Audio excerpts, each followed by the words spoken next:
J'en ai marre.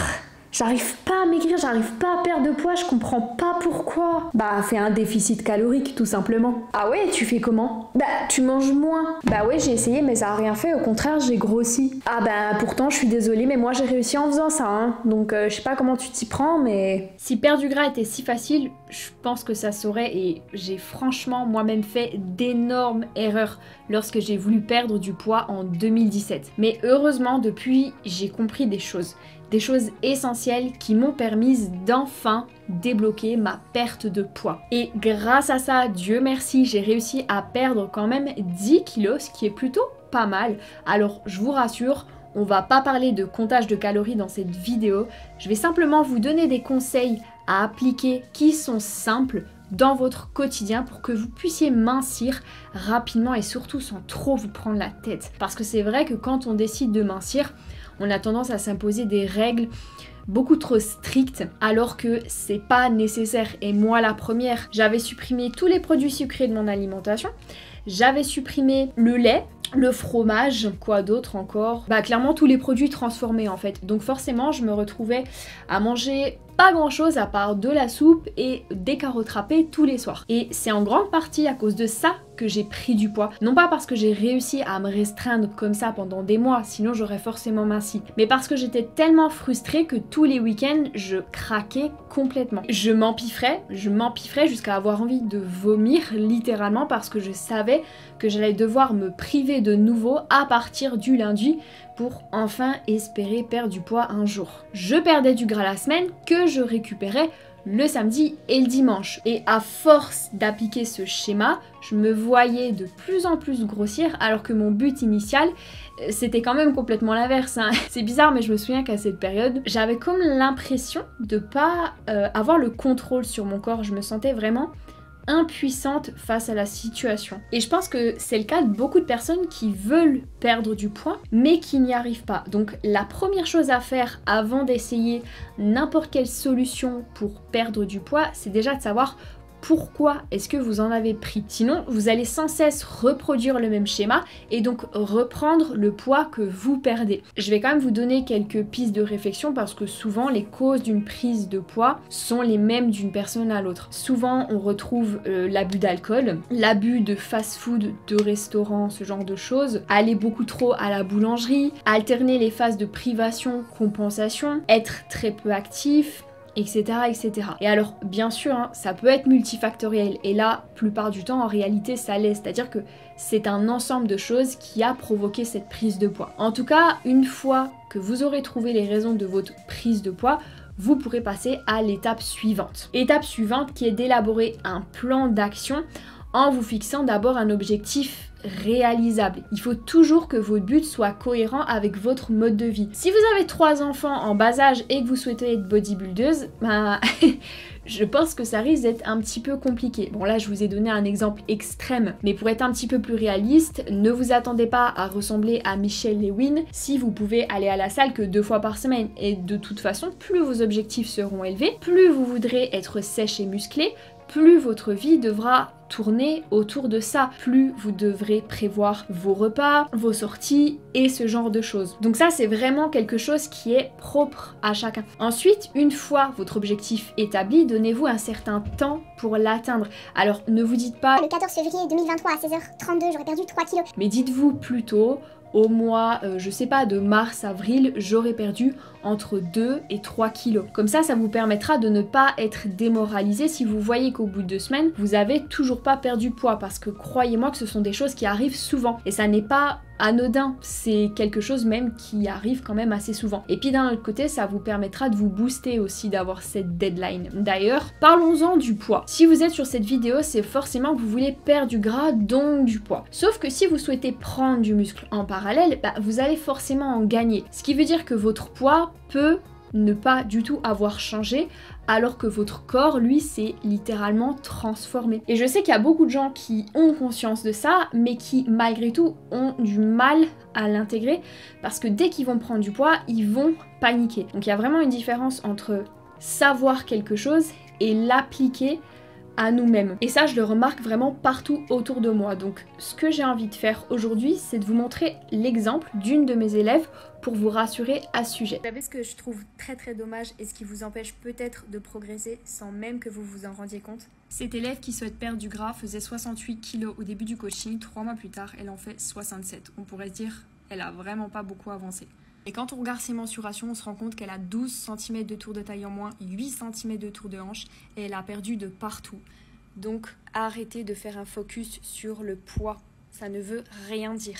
Par contre, la phrase « le muscle pèse plus lourd que la graisse » ne veut strictement rien dire, hein, qu'on soit d'accord. Puisque 1 kg c'est 1 kg, que ce soit 1 kg de muscle, 1 kg de patates ou 1 kg de carottes. Par contre, ce que cette phrase veut dire, c'est que pour un même volume, la graisse est moins dense que le muscle. Par contre, si vous ne souhaitez pas du tout prendre de masse musculaire, il peut être intéressant de se servir de la balance, mais toujours avec des pincettes, attention, puisqu'il y a forcément des jours où vous pèserez plus lourd que d'autres sans que vous n'ayez pris le moindre pet de graisse. Imaginons que vous êtes courbaturé, vous avez plus de nourriture dans le corps, vous faites plus de rétention d'eau, mais quand même en moyenne, vous devriez observer que votre poids descend. Sauf si encore une fois, vous souhaitez vraiment optimiser votre prise de masse musculaire lors de cette perte de gras. Sinon, il y a un autre outil qui existe pour mesurer votre évolution que moi j'utilise tout le temps et c'est le mètre de couturière. Cela dit, faites quand même attention parce que si vous perdez du gras et que vous prenez du muscle, elles peuvent très bien ne pas bouger. Imaginons que vous avez pris des biceps mais que vous avez aussi perdu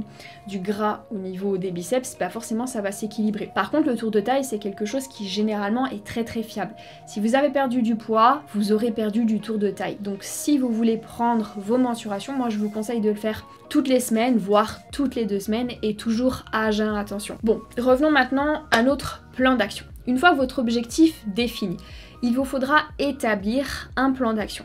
Et un des meilleurs conseils que je puisse vous donner à ce sujet, c'est de prévoir vos menus pour au moins une semaine. Personnellement, je le fais pour 2 semaines. Et ce que je fais, c'est que je fais ma commande au Carrefour Drive. Premièrement, ça m'évite d'aller aux courses et d'acheter plein de conneries. Et deuxièmement, ça me fait économiser un sacré paquet de fric parce que pour la petite anecdote, en août, je vous avais fait une vidéo. J'avais fait mes comptes au niveau de la nourriture parce qu'avant, je faisais pas spécialement attention.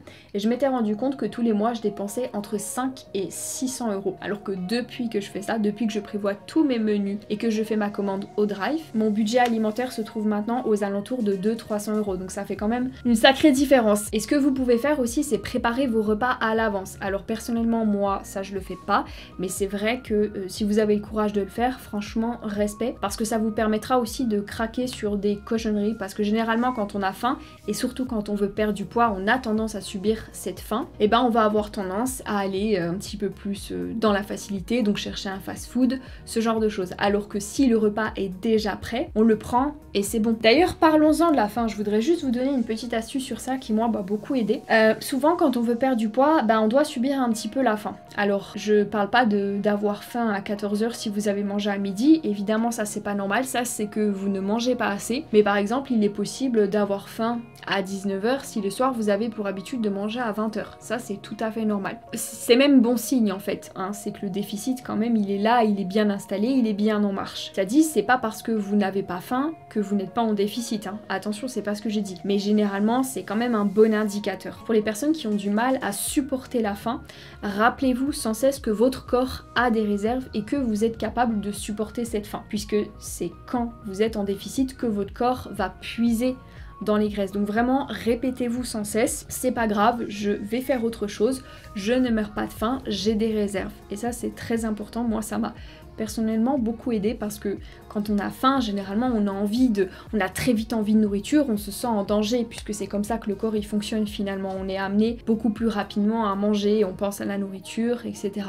Mais si on se met la tête dans autre chose, qu'on fait une autre activité, généralement ça passe. Maintenant, quelles sont les recettes, les aliments à privilégier? Je suis pas sûre que ça vaille le coup qu'on vous répète encore une fois que vous ne devez vous priver d'aucun aliment, sinon vous risquez d'abandonner votre perte de poids, d'être frustré et donc de reprendre du poids. Non, ça je pense que vous l'avez bien compris depuis le temps. Et je vais pas non plus vous répéter qu'il faut manger des aliments peu caloriques mais volumineux pour vous remplir l'estomac. Par contre, sachez que plus un aliment est volumineux et peu calorique, moins il est gourmand. parce que ça veut forcément dire qu'il est plus riche en eau et faible en graisse. Sauf que vous pouvez pas vous contenter de manger des aliments uniquement volumineux, sinon vous n'y prenez aucun plaisir. Et vous pouvez pas non plus vous contenter de manger des aliments très gourmands parce que sinon vous vous sentirez jamais complètement rassasié. C'est pour cette raison qu'en fait il faut que vous trouviez votre juste milieu en consommant des aliments plaisir avec des aliments un petit peu moins plaisir mais qui vous rassasieront. Moi par exemple je préfère consommer un petit peu plus d'aliments volumineux et un petit peu moins d'aliments plaisir, du moins quand je suis en sèche. Donc à chacun de fixer son curseur. Mais de toute façon vous verrez au bout d'un moment, généralement on trouve nos aliments fétiches, ceux qui nous apportent du plaisir tout en nous aidant à atteindre nos objectifs. Moi en sèche, par exemple, je mange énormément de pommes de terre, beaucoup de skyr et de flocons d'avoine parce que c'est ce qui me convient. Le petit problème c'est que forcément c'est un peu moins varié, mais au moins ça me permet d'atteindre mes objectifs esthétique, donc au final j'ai plus à y gagner, du moins dans mon sens. En fait vraiment la clé dans une perte de poids c'est de trouver votre bonne combine, de trouver ce qui marche pour vous, ce qui est facile d'appliquer pour vous, pour que vous puissiez reproduire sans cesse les mêmes schémas au fil des jours et enfin observer une perte de poids, parce qu'en soi un déficit c'est un déficit, c'est pour tout le monde pareil, mais on a plusieurs manières de faire ce déficit et à force d'appliquer ces nouvelles petites habitudes, elles deviendront de vrais automates. Vous vous posez pas par exemple la question le matin, est-ce que je me brosse les dents? Non, vous le faites et c'est tout. Là c'est pareil. Je vais prendre un exemple extrême pour bien que vous compreniez. Il est très difficile pour une personne atteinte d'anorexie de manger un fast-food, notamment parce que ça n'est pas du tout dans ses habitudes. Souvent la facilité pour cette personne n'est pas de manger fast-food comme la plupart des gens, mais de manger sainement. Alors bien sûr, je dis pas que c'est la bonne façon de faire ou de penser, parce que là c'est trop extrême. Mais pour vous citer un exemple un petit peu plus modéré, j'ai une cliente qui m'a dit il y a 2 jours, oh là là, je suis contente de revenir de mes vacances de ski parce que je vais pouvoir reprendre ma diète. Et en fait ces petits plats, sa diète lui manquait et elle ressent pas spécialement le besoin de sortir de son cadre alimentaire autre que pour passer un bon moment avec les gens, et c'est vraiment ça une bonne combine qui marche. Moi je vous le dis tout le temps, ma méthode secrète c'est le cardio, puisque ça me permet de manger tout ce que je veux dans des quantités assez importantes, puisque je mange quand même 2600 calories. Par contre encore une fois c'est une méthode qui convient pas à tout le monde parce qu'elle demande beaucoup de temps et aussi beaucoup de détermination, parce que c'est pas en marchant tranquillement sur tapis avec une inclinaison au minimum que je vais dépenser beaucoup de calories. Et personnellement le sport c'est pour moi tellement devenu une habitude que j'apprécie, que j'ai plus de difficultés à ne pas y aller qu'à y aller. D'ailleurs parlons-en du sport, parce que je vois plein de vidéos comment perdre du poids sans sport, peut-on perdre du poids sans sport, etc. Bien sûr que vous pouvez, mais est-ce que c'est la bonne chose à faire? Peut-être pas, puisque si vous êtes en déficit calorique, le corps risque de se débarrasser de votre masse musculaire plutôt que de votre masse graisseuse. Et oui, si vous n'utilisez pas vos muscles, votre corps n'a aucune raison de les garder. Il préférera s'en débarrasser, et au contraire, puisque 1 kg de muscle au repos consomme plus de calories qu'1 kg de graisse. Et je rappelle que le but premier de votre corps est la survie, il cherche toujours constamment à se protéger. Bien sûr vous n'êtes pas obligé de faire de la muscu si vous aimez pas ça, mais l'idée c'est de trouver une activité physique qui vous plaise, même la marche, parce que si vous bougez pas du tout, vous serez obligé de manger peu et ça sera embêtant, et en plus encore une fois vous risquez de perdre de la masse musculaire. Cela dit, je vous précise quand même quelque chose, ne vous attendez pas à trouver un sport dans lequel vous prendrez 100% de plaisir. Il y a toujours une part de plaisir dans un entraînement, évidemment c'est le but, mais il y a aussi toujours une part de souffrance dans un vrai entraînement. Mais en fait, le truc c'est que la satisfaction qu'on ressent après un entraînement est bien supérieure à la douleur qu'on ressent pendant. Et c'est ça qui fait qu'on va y retourner sans cesse. Mais ça forcément, ça vous demande d'y mettre une certaine intensité, sinon vous ne pourrez jamais ressentir cette satisfaction. Et d'ailleurs c'est pour ça que les personnes qui font de la course à pied, elles commencent généralement avec 5 km, puis après elles passent à 10, puis après à 15, et en fait elles en veulent toujours plus. Bien sûr, c'est pas sain. Là, on est encore une fois dans un exemple extrême, mais c'est pour vous faire comprendre l'idée. D'ailleurs, n'hésitez pas à vous fixer des objectifs sportifs, puisque ça vous aidera non seulement à y mettre une certaine intensité, mais ça vous rendra aussi fier de vous.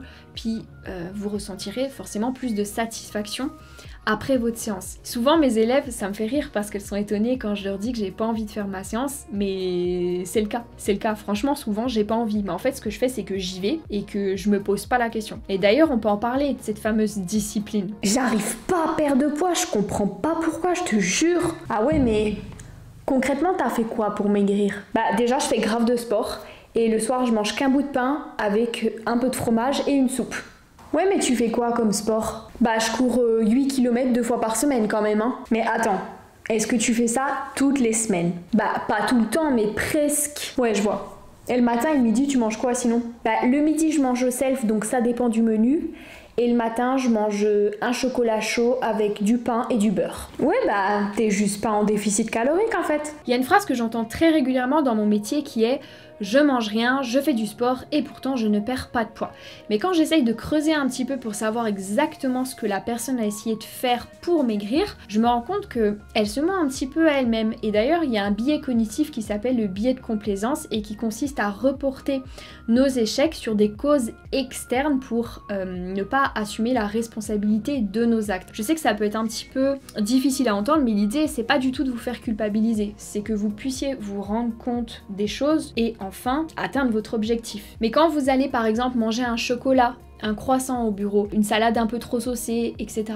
bah les calories elles peuvent monter très vite et ça il faut bien que vous vous en rendiez compte. Quand on sait qu'un petit chocolat comme ça fait déjà 50 calories, on se rend compte que ça monte très vite. Vous pouvez en manger un par jour, on est d'accord, mais peut-être pas 4. Et oui, je sais, perdre du poids, c'est pas facile, surtout pour certaines personnes. Mais plus vous serez objectif vis-à-vis de votre situation, plus vous aurez de chances de réussir. Parce que vous vous rendrez compte qu'il y a peut-être des choses que vous pouvez largement optimiser. Et malheureusement, les gens qui sont trop laxistes avec eux-mêmes n'arriveront pas à perdre du poids. Bien sûr, je suis pas là à vous dire no pain no gain, il faut vous entraîner 7 fois par jour, nanani nanana. Mais j'essaie simplement de vous faire voir la réalité pour qu'encore une fois vous puissiez atteindre votre objectif. De toute façon, si vous mettez toutes les actions en place nécessaires pour maigrir, vous ne pouvez pas ne pas y arriver, même si vous avez un dérèglement hormonal. Parce que ça, souvent, c'est un petit peu l'excuse. Par exemple, si votre taux de cortisol est déréglé, vous allez ressentir plus de fatigue et par conséquent dépenser moins de calories, mais ça n'est pas votre taux de cortisol anormal en soi qui ne vous fait pas perdre du poids, mais bien votre manque d'énergie sur lequel vous pouvez agir. Alors bien sûr,